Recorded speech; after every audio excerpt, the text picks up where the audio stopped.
واپس دے دیتا ہے وہ یزیدیوں کو اور تمام بیویوں کو واپس کرتا ہے اور ایمان پر اس کا خاتمہ ہوتا ہے. آپ بتلائیے وہ پادری کو اور اس راہب کو کیا کسی نے قرآن کی بات بتلائی؟ کیا کسی نے حدیث پڑھ کر سمجھایا؟ کیا کسی نے توحید کی دعوت دی؟ کیا کسی نے اس کو بتلایا کہ جناب آپ آئیے ہمارے اسلام کی طرف آئیے، ہمارے مذہب کی یہ خوبصورتی ہے؟ کسی نے نہیں بتلایا.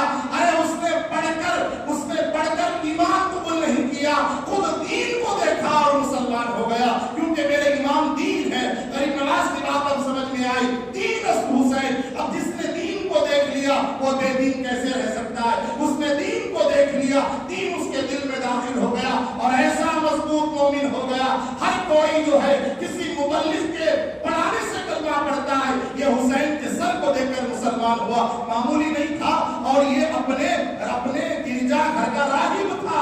عام آدمی ہوتا تو کہہ سکتے محبت میں کلمہ پڑھ لیا. نہیں، راہب تھا، دوسروں کو اپنے مذہب کی تعلیم دینے والا تھا. امام کے سر کو دیکھا اور کلمہ پڑھ لیا. معلوم یہ ہوا کہ امام عالی مقام کا سر مبارک جا رہا ہے. ایسے ہی نہیں بلکہ ایمان دیتا ہوا جا رہا ہے، اسلام دیتا ہوا جا رہا ہے. وہ امام عالی مقام کا سر مبارک. معزز سامعین کرام، آپ کے اہل خاندان کے ساتھ بڑا ظلم کیا گیا، بڑی جو ہے بدتمیزیاں کی گئی. حضرت سیدنا امام زین العابدین رضی اللہ تعالیٰ عنہ کو جو حضرت امام حسین کے اکیلے چشم و چراغ، آپ اکیلے حسین کی سعادت میں اکیلے بچ گئے تھے. امام عالی مقام کو بیڑیاں ڈالی گئی اور آل رسول کی بچیوں کے سروں کے اوپر سے دوپٹے کھینچنے کی کوشش کی گئی. بعد میں دربار یزید میں امام عالی مقام کے جب سر مبارک کو لے جایا گیا، بدبخت پہلے تو یہ کہتا ہے کہ میرا کوئی ارادہ نہیں تھا کہ میں امام عالی مقام کو شہید کروں. بعد میں گستاخی کرتا ہے، زمین سے ایک لکڑی کو اٹھاتا ہے اور امام عالی مقام کے سر مبارک کو دیکھ کر کہتا ہے کہ یہ بڑا خوبصورت سر ہے، ایسا حسن میں نے نہیں دیکھا. بعد میں لکڑی لے کر امام عالی مقام کے مبارک ہونٹوں پر وہ لکڑی کو چلاتا ہے اور کچھ کہتا ہے. وہاں پر ایک نابینا صحابی بیٹھے ہوئے تھے جو سیدنا علی بن ابی طالب رضی اللہ تعالیٰ عنہ کے ساتھی تھے. وہ کھڑے ہو کر کہنے لگے بدبخت ایسی حرکت مت کر، میں کیا سن رہا ہوں کہ تو نے امام علی مقام کے ہونٹ کے اوپر تو نے لکڑی چڑھائی. وہ یزید نے کیا کیا؟ بعد میں وہ امام حضرت مولا علی کے ساتھی کو اس نے بعد میں شہید کروایا، صرف اتنا کہنے پر کہ وہاں سے لکڑی ہٹا دے. ایسی بدبختانہ حرکت یزیدی کرتے رہے. آگے چل کر کعبۃ اللہ پر حملہ کیا، پھر مدینہ منورہ میں حملہ کیا. یہ اس طریقے کے معاملات یزیدی کرتے رہے. مگر معزز سامعین کرام، امام علی مقام کی شہادت ہمیں اور آپ کو یہی پیغام دیتی ہے کہ بھئی آپ کو جو ہے جان پر اگر بات آ جائے تو جان دے دینا اور جو ہے ہاتھ کسی بدبخت کے ہاتھ میں اور جھوٹے کے ہاتھ میں ہاتھ نہیں دینا. یہ پیغام امام علی مقام نے ہمیں اور آپ کو سمجھایا. اسی لیے کیا مسلمان کیا غیر مسلم سارے اقوام جتنا حضرت امام علی مقام کو یاد کرتے ہیں، میں نہیں سمجھتا کسی اور شہید کو یاد کرتے ہوں گے. ہر اپنے طریقے سے اپنے انداز سے یاد کرتے ہیں. ہم مسلمان اہل سنت والجماعت ہمارا طریقہ یہ ہے کہ ہم امام علی مقام کی شہادت کے ذکر کے لیے جلسے منعقد کرتے ہیں، شربت بانٹتے ہیں، ایثار ثواب کی محفلیں کرتے ہیں اور ان کے اوپر جو ظلم ہوا اور جو معاملات ہوئے اس کو ہم اپنی نسل کو بتانے کی کوشش کرتے ہیں اور الگ فرقے والے اپنے طریقے سے ان کو یاد کرتے ہیں اور خراج عقیدت پیش کرتے ہیں. معزز سامعین کرام، تمام اولیاء اللہ جتنے اولیاء کرام تشریف لائے ہر ایک نے کربلا یاد دلایا ہے. ہمارے مذہب کے اندر سے اگر آپ کربلا کو نکال دیں گے اور اس کے ذکر کو ضروری نہیں سمجھیں گے اور ان شہداء کی قربانیوں کو یاد نہیں کریں گے، مسلمان تو آپ رہیں گے مگر ظاہری مسلمان، اندر نہ کوئی روحانیت، نہ کوئی جذبہ، نہ ہمارے اندر کوئی جو ہے ایمانی حرارت پیدا نہیں ہوگی. کربلا جب تک یاد رکھا جائے گا ہمارے اندر حرارت ایمانی اور اسلام پر مر مٹنے کا جذبہ ہمارے اندر ہمیشہ قائم و دائم رہے گا. اس لیے میدان کربلا میں کیا امام علی مقام آپ کے تمام گھر والے جو ہے اپنے آپ کو قربان کر دیا امام علی مقام کے اوپر. ایک حدیث پاک سنیے، میں اپنی بات کو ختم کرتا ہوں. آقا علیہ السلام نے ارشاد فرمایا حسین منی وانا من الحسین، حسین مجھ سے ہے اور میں حسین سے ہوں. حسین مجھ سے ہے کا مطلب یعنی میں نانا ہوں اور وہ نواسا ہے، نانا ہے تو نواسا ہے، یہ بات سمجھ میں آتی ہے۔ پھر حضور نے یہ کیوں فرمایا وَأَنَا مِنَ الْحُسَيْنِ، اور میں حسین سے ہوں، یعنی حسین مجھ سے ہے اور میں حسین سے ہوں۔ ایسا کہنا چاہیے تھا کہ بس حسین مجھ سے، یعنی میں ہوں تو حسین ہے، بس یہ کہنا تھا، نہیں، حضور نے فرمایا حسین منی وَأَنَا مِنَ الْحُسَيْنِ، حسین مجھ سے ہے اور میں حسین سے ہوں کا مطلب یہ کہ حضور کا اب جو دین ہے، حضور کی جو تعلیمات ہے اور آقا کا جو فرمان ہے، قیامت تک چلنے والا جو نظام ہے، اب وہ آگے چلے گا تو حسین کے ذریعے سے چلے گا۔ اب جو آگے چلے گا دین حسین ہی دین محمدی ہے، یہ بتانا چاہتے ہیں، یعنی محبت حسین ہی محبت رسول ہے، محبت خدا ہے، یہ بتانا چاہتے ہیں۔ آپ اہل بیت کو ہٹا دیجئے، آپ کو جو ہے دین کی اصل مل ہی نہیں سکتی، نام کے مسلمان رہ جائیں گے۔ عبداللہ ابن مسعود رضی اللہ تعالیٰ عنہ ارشاد فرماتے ہیں، حدیث پاک میں آتا ہے، آپ کہتے ہیں اہل بیت سے محبت کرنا، اہل بیت سے ایک دن کی محبت کرنا، کون ہے یہ؟ حضرت عبداللہ ابن مسعود بڑے جلیل القدر صحابی، تمام لوگ مانتے ہیں ان کو، کوئی ایسا کوئی مکتب فکر میں ایسا آدمی نہیں جو اس صحابی کی صحابیت کو انکار کرے۔ آپ فرماتے ہیں کہ جو کوئی اہل بیت سے ایک دن کی محبت کرتا ہے، اللہ تعالیٰ اس کو 100 سال کی عبادت کا ثواب عطا فرماتا ہے۔ کون کہہ رہے ہیں یہ؟ صحابی رسول، وہ کرتے تھے محبت، وہ کرتے تھے، بلکہ ایک دن نہیں، جتنے دن کو موقع ملا ہر دن وہ اہل بیت سے محبت کرتے تھے اور ہر دن وہ 100 سال کی عبادت کے ثواب کو حاصل کیا کرتے تھے۔ اے معزز بزرگوں اور دوستوں، ہمیں صرف جو ہے یہ 10 دن کے لیے یا صرف محرم کے مہینے میں ہی اہل بیت سے محبت کا اظہار نہیں کرنا، بلکہ اہل بیت اطہار کی شاخیں ساری دنیا میں پھیلی۔ اگر کوئی اپنے دل سے حضور خواجہ غریب نواز سے محبت کرتا ہے، بظاہر وہ غریب نواز ہے مگر باطن وہ اہل بیت سے محبت ہے۔ اگر کوئی بندہ نواز سے محبت کرتا ہے، وہ بظاہر بندہ نواز کی محبت ہے مگر باطن میں وہ کس سے محبت ہے؟ وہ اہل بیت سے محبت ہے۔ اسی طریقے سے کوئی قادری سلسلے میں، کوئی چشتی سلسلے میں اپنے اپنے بزرگوں کا دامن تھام کر، اہل بیت کے بزرگوں کا دامن تھام کر ان سے محبت کرتا ہے، وہ محبت ہمیں سیدھا اہل بیت کی محبت تک لے جائے گی۔ یہ بزرگان دین، یہ جو سلسلے ہیں یہ کربلا ہی سے پھیلے ہیں، اس لیے اپنے آپ کو جو ہے ان سے دور مت کرو، اپنے آپ کو دور مت کرو۔ اب ہر ایک کے طریقے الگ ہو سکتے ہیں اور یہ مت کہو کہ ہم فلاں کام نہیں کرتے، وہ فلاں جماعت والے کی علامت ہے، وہ فلاں آپ چھوڑیے۔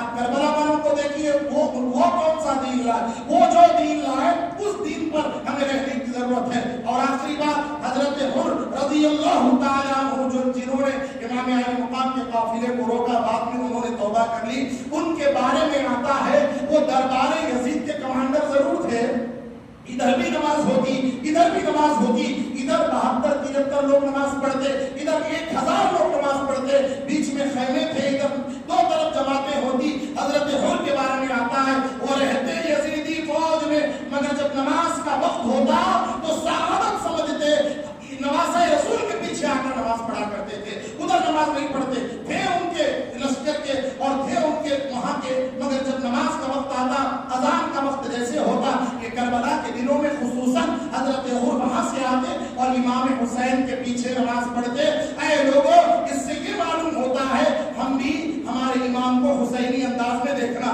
حسینی رنگ میں دیکھنا، جس امام کے اندر یزیدی حرکتیں ہیں اور جو ہے یزیدی معاملات ہیں اس سے دور رہنا، یہ پیغام ہم کو مل رہا ہے کربلا سے۔ سارا انسائکلوپیڈیا دین کا ہمیں دے دیا کربلا والوں نے، اس کے اوپر ہمیں اور آپ کو چلنے کی ضرورت ہے۔ پھر کربلا آئے گا، پھر یہ یاد تازہ ہوگی، پھر ہماری نسل کے اندر یہ جو ہے منتقل ہوتا رہے گا، کسی نہ کسی طریقے سے ان اللہ والوں کو، ان کربلا والوں کو یاد کرنے کی ضرورت ہے۔ ان کی محبت میں اگر ہمارا سینہ بھرا ہوا رہے، یہ سینہ مدینہ بن جائے گا، مدینہ رسول بن جائے گا، عشق مصطفیٰ کا مدینہ بن جائے گا۔ تو ایسے اپنی زندگی کو گزارنے کی کوشش کیجئے۔ اللہ تعالیٰ سے دعا ہے کہ یا الہ العالمین ہم سب کو اہل بیت رسول کی سچی محبت عطا فرما۔ یا اللہ ان کی محبت میں زندگی اور موت عطا فرما۔